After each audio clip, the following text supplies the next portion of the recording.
Yan, so mga ka-tech, simpleng tutorial lang ito kung paano ba mag-troubleshoot ng isang analog CCTV. So, ano ba yung pangunahing kailangan natin i-test kapag mag-troubleshoot tayo ng mga analog CCTV? So, ang analog CCTV is ginagamit na ng BNC connector, then DC power.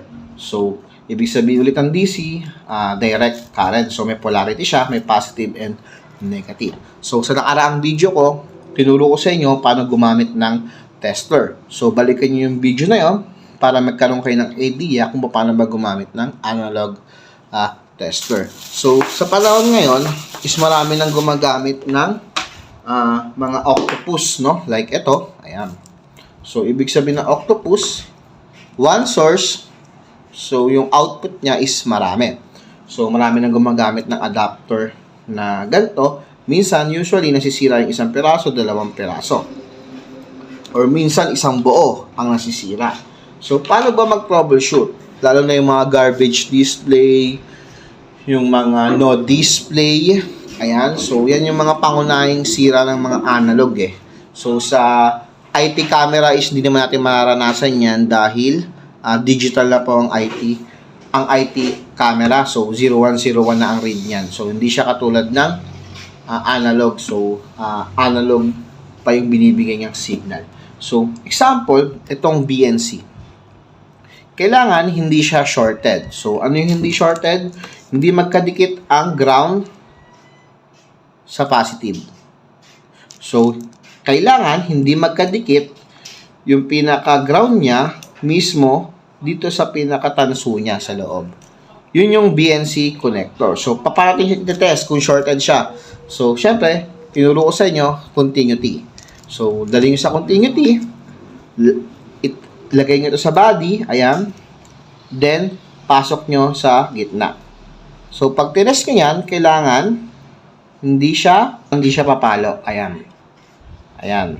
Sa gitna, hindi siya papalo. So, nakikita nyo sa tester natin, na hindi dapat siya papalo. Ayan. Ayan. So, hindi siya papalo.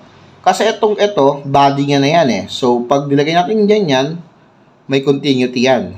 So, di ba? Nakikita nyo? So, dito, may continuity rin yan. Itong gitna is dapat wala siyang continuity. Kasi dapat iba sila. So, yan, lalagay nyo sa gitna. Ulitin natin. Yan. So, ibig sabihin, good tong BNC. So, pag nilagay nyo yan dyan at may continuity, ibig sabihin, yung BNC connector nyo is may nagdikit sa loob neto. So, troubleshooting kayo either dito sa camera side or sa DVR side. Ganun po ang mag-troubleshoot. So, nangyayari din po yan sa mga gumagamit ng balloon gamit ang UTP. So, hindi po kasi ako gumagamit ng UTP cable, lalo sa analog. Another testing. Ano pa yung test natin? Siyempre, ang power ng ating camera. So, ang power ng ating camera is 12 volts. So, paano ba tayo mag-test ng 12 volts, no? Lagyan natin sa DC, 50. So, ang ating camera is nakasaksak sa ating power adapter. Ayan, gumagamit tayo ng power adapter. Kailangan ma-read natin dito sa pinakadulo yung 12 volts. So, paano? Lagay ulit natin ito sa body, itong negative, black tip, then, itong red, lagay natin sa gitna. So, pag na-read nyo na may 12 volts, so, tingnan nyo itong tester natin, pag na-read nyo na may 12 volts, ibig sabihin, good yung tumatakbong power sa kanya from power adapter. Diba? So, pag na-read nyo is 5 volts, so may drop na. Ibig sabihin, either may problema yung power adapter nyo or sobrang layo nung cable ninyo. Kaya may drop na. Kaya, importante yung computation ng ampere, no? So, kailangan, pag sobrang layo, i-compute nyo yan. Hindi pa pwedeng lagay ka lang ng lagay ng power adapter, no? So, kung talagang gusto mo ng sigurado, sure, itabi mo yung power adapter mismo dun sa camera. Ganun ang gagawin nyo. Pag analog.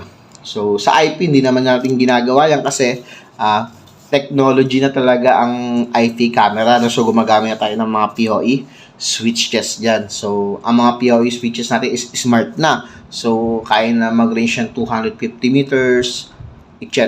So, napaka-minimal lang ang troubleshooting pag network camera na yung ini-install natin. So, sa mga gusto magpa-install din ng camera, pwede nyo kaming kontakin dito sa QS IT Services. No? Nag-install kami ng malakihan, business, enterprise, CCTV installations, network infrastructure, access control, and biometrics. So, yan. So, yun yung mga expertise natin, mga katek. So, sana, mga katek, is nakatulong tong video na to sa inyo. Ito yung simpleng troubleshooting lang ng analog camera, mga katek. So, sa magsasabi pala, mga katek, maganda bang gamitin ang Siamese? So, ito talaga ang gamit ko. Hindi ako gumagamit ng UTP. So, siguro, pwede kayong gumamit ng UTP kung around 10 meters to 20 meters lang. So, mga 40 square meters lang yung kakabitan nyo ng CCTV. No? Mga ganun. Pero kung analog ang gagamitin nyo, tapos malaki, yung project nyo, like 16 channel, is Siamese ang gamitin nyo. So, huwag kayo magtipid. So, kasi mahirap yung back job. So, dito kasi pang long run na tong Siamese, no? So, hindi pa ako pinahiya nito. So, nakapagparan ako ng DBR dati way back 2017, no? 100 meters na paran ko dito. So, gumamit lang ako ng mas mataas na ampere na power supply para maparan ko dito sa cable niya. So, pag di naman kasi gumana, pwede mo naman itabi yung power supply mismo dun sa camera. Mas recommended ko ito yung gamitin kasi for long run. So, yung mga balloon kasi, diba, chipset, kaya minsan nasisira rin talaga. Ito kasi talagang pambardagulan, kita nyo naman, BNC. So, mas maganda siya gamitin. So, yun lang, mga katek. Support itong aking YouTube channel at sana nakatulong tong video ko sa inyo na paano ba mag-troubleshoot ng isang analog camera, mga katek. No? So, support yung aking YouTube channel, Facebook page, and ang aking TikTok, mga katek. So, maraming salamat.